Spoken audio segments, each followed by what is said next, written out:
Creating a blank tender. When the user logs into iSpec, the default page is the dashboard. The dashboard lists information like outstanding tasks, project overview, recent and favorite tenders, and a range of different awarded contract graphs and charts. This information can also be filtered to show all, or only user-specific tenders. To create a new tender, click the Tenders menu, then click the Create a New Tender link. Complete all fields in the form. At a minimum you must enter a tender name and the department. The department cannot be changed after the tender has been created. When the form is complete, click the Create Tender button.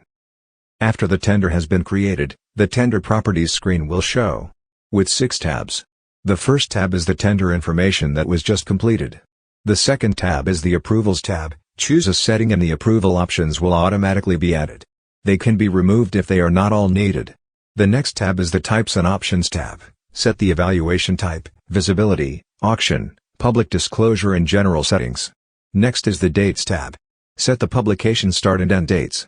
This tab is also used if the publication date needs to be extended while the tender is open, or if it has already closed. The Currency tab is next. Use this tab for adding additional currencies which the vendors can enter. Also set the exchange rate for the additional currencies compared to the tender default currency. Finally, the last tab is the Budget and KPI tab. Set the budget savings, estimated cost, and quantity.